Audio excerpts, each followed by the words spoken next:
Back again. Hola teman-teman Slim semuanya, kembali lagi di Seven Production. Baik teman-teman, kali ini kita akan berbicara satu orang penyerang house goal yang memiliki kualitas atau keunikan itu yang sangat-sangat jarang dimiliki oleh penyerang-penyerang house goal lainnya, baik di eranya dia maupun di era saat ini. Baik, siapa lagi dia kalau bukan Super Pippo Inzaghi, atau nama lengkapnya adalah Filippo Inzaghi ya. Jadi teman-teman, Filippo Inzaghi ini adalah penyerang yang memang sangat-sangat punya ciri khas, dan kita akan membahas kali ini seperti apa ciri khasnya. Bahkan seperti pemain-pemain yang kita kenal saat ini, Romelu Lukaku gitu ya, Zlatan Ibrahimovic mungkin, dan begitu juga dengan Kylian Mbappe dan Erling Haaland, tidak memiliki kualitas yang ia miliki gitu.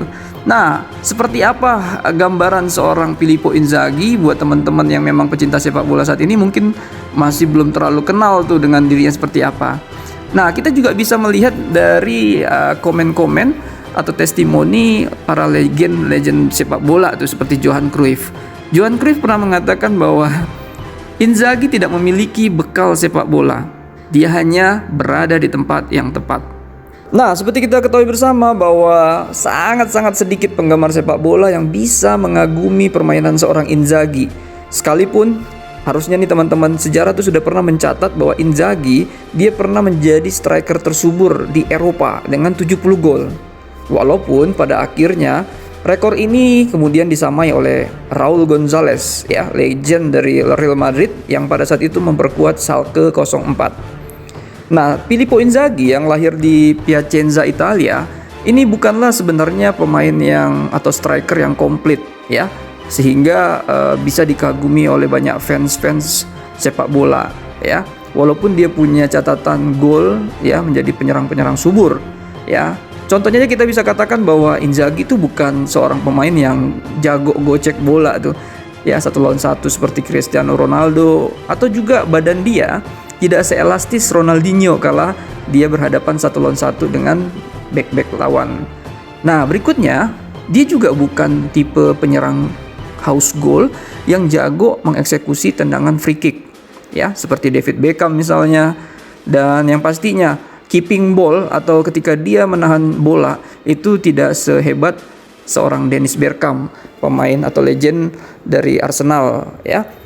Namun Inzaghi ini bisa kita katakan dia faktanya adalah penyerang yang subur ya, produktif sekali ketika mencetak gol ya. Keunikannya justru seorang Inzaghi ini bisa bergerak ke sana kemari untuk menjaga kecepatan konstannya. Mungkin kalau kita bisa lihat bahwa kecepatan dia tidak seberapa, tapi justru itu yang membuat dia selalu bisa bereaksi, seolah-olah dia bisa lebih cepat dari para back ya. Sebab para pemain bertahan ini pada akhirnya lebih sering beranjak dari posisi diam daripada Inzaghi yang sudah melakukan pergerak jauh sebelum bola berada pada momen dan timing yang pas untuk dieksekusi.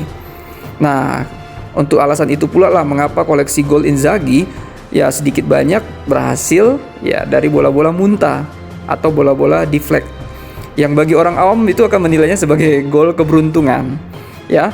Tapi ya kita juga ingin juga memuji gol-gol semacam itu karena memang pada akhirnya itu lahir dari seorang pesepak bola atau penyerang yang memiliki naluri sejati seorang striker, dan sedikit juga yang penyerang-penyerang top sekarang memilikinya. Nah, kalaupun kita berbicara kelebihan-kelebihannya, kita bisa lebih detail lagi teman-teman untuk menerangkan seperti apa Filippo Inzaghi yang buat teman-teman pecinta sepak bola saat ini mungkin tidak terlalu mengenal dirinya.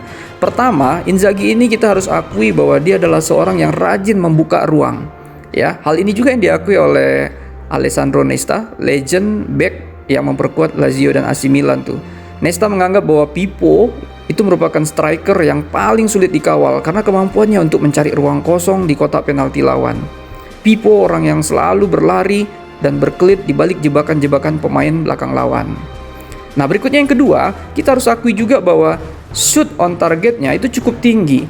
Di Liga Champions, Filippo itu teratas dalam soal shoot on targetnya dengan 6 tembakan, mengalahkan dulu pada saat eranya ada Pablo Aimar ya, ada Ruud van Nistelrooy dan juga Johan Sebastian Veron, atau mungkin Roy Mackay, Thierry Henry dan Sonny Anderson. Berikutnya yang ketiga, naluri membunuh atau killer instingnya ini sangat tinggi. Daya ciumnya terhadap gol itu cukup tajam, ya. Teman-teman juga mengetahui bahwa ketika melihat sebuah peluang, Inzaghi selalu bisa bergerak di mana ia akan lebih mudah untuk mencetak golnya tuh, ya, baik itu melalui kepala atau kedua kakinya. Berikutnya yang keempat, dia juga sangat jago dalam hal lolos dari jebakan offside. Ini menjadi ciri khas dia banget. Dia memang terkenal suka diving, dia juga terkenal sering sekali terkena jebakan offside, dan ketika dibunyikan peluit oleh seorang wasit, dia memprotes habis-habisan padahal sudah sangat-sangat jauh tuh jebakan offside yang sudah dibuat. Nah, ini juga memang menjadi ciri khas Filippo Inzaghi yang memang dia dikenal sebagai seorang raja offside. Nah, mungkin itu saja sedikit penjelasan teman-teman untuk kita flashback kembali kepada striker-striker zaman dulu tuh. Sebenarnya nggak jadul-jadul banget karena di tahun 90-an lah Inzaghi berkibar namanya bersama AC Milan dan timnas Italia gitu ya. Ada begitu banyak penyerang-penyerang seperti Romelu Lukaku, Erling Haaland gitu ya, Kylian Mbappe. Namun tetap saja yang namanya kelebihan Inzaghi yang sudah kita bahas di atas ini kurang atau tidak dimiliki bahkan oleh penyerang-penyerang house goal saat ini. Demikian teman-teman, itu saja dulu penjelasan singkat kita tentang seorang Pippo Inzaghi. Sampai ketemu lagi di lain kesempatan.